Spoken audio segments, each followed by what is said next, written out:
Hi there. Here I am again in the forest recording my daily thoughts. And now I think I want to summarize some of my own recent learnings about arguments with people, conflicts, and how I've realized I've been very conflict avoidant most of my life, and now only in recent years learned to embrace them and not run away from the possibility of conflict, and most importantly, not bending myself, not ditching my own wishes in order to avoid conflicts.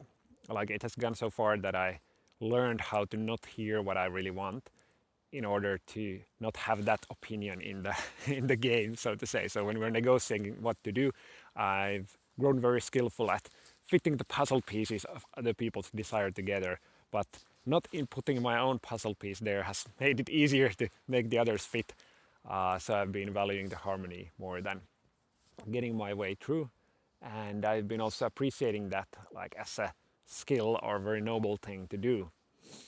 And it can be good that you are able to adjust and be flexible, but if it goes so deeply that you are not hearing what you actually want, it's not good.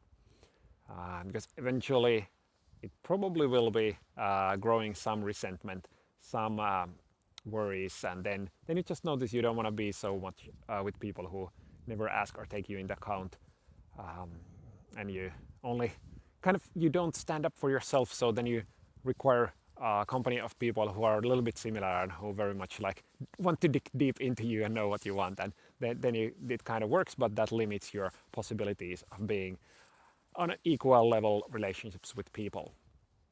So if you if you resonate, if you notice yourself in this description, good to pay attention, good to start listening carefully what you want. And here also, it's not only about learning the skill of hearing what you want. If there is this big looming danger of running into conflict or not finding a way to fit the puzzle pieces together and keep harmony, or have everybody thinking the same thing or wanting the same thing. But that's really natural that people don't want the same thing, and it's not so dangerous.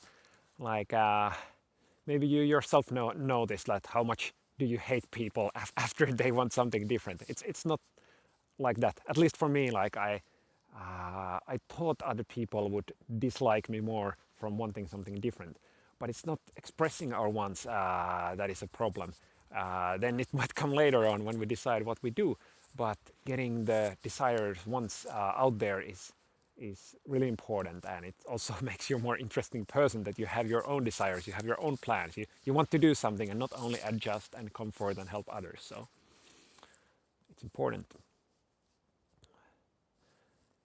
And then when there is a conflict of something, different people want different things, or different people think differently about what just happened or what was expressed, or somebody is hurt, then I think it's really important to call back this curious part of yourself, like, oh, what is the other person going through? What are the emotions?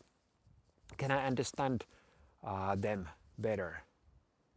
Can I, like, tune in what's going on? Can we find the way to harmony? And it doesn't need to happen on the expense of having your own opinion, having your truth. You know what feels true for yourself, and you can express that. But very often we end up making arguments, making statements about the other person, like, you did this, you did that. I hate when this happens and you do this. But instead, like, expressing how we feel, what we observe that happened, without putting the scripture of the other person's motivations, or why they did what they did. We don't really know why they did what they did, but we can notice what they did. We can notice what happened and how that made us feel. And very often focusing on that is a softer way to resolve the conflict. Tell how we need, what we observed happening, and what we feel and what we need, if there are some suggestions, but avoiding the blame game. So I noticed myself earlier this week running into this trap of because of my past of always adjusting, then I'll try now to a little bit overcompensate and like, hey, I did this. This is my opinion. This is like coming a bit too confronting with that, and then going on the side of stating what I thought the other person was doing and why. So like a diagnosing or something like that. So that was not very fruitful. And yeah. So I was reminded by me to myself about the importance of nonviolent communication. So that's a really good method that helps you practice focusing on your own emotions, own feelings, own needs, observations, instead of blaming the other person. So there is a lot of good online material. There is a book from Marshall Rosenberg. There is also a really good book, I don't remember the author now, but called Don't Be Nice, Be Real. I'll put the link in the video description if you're interested, because for me that was really important in understanding how being nice is a disservice to the relationship in the long run. Like, it can make things smooth for a while, but then if you're building resentment, if you're always adjusting, if you're always flexible one, it's not the way to build long-term relationships. So if you're really flexible, it can last for a long time, but it's something dies, something gets depleted or cut away each time you choose not to hear what you want or not to express what you want, and instead adjust for the other person. So if you keep doing that, at some point you notice you are no longer excited to be with that person. So don't do that for the relationship.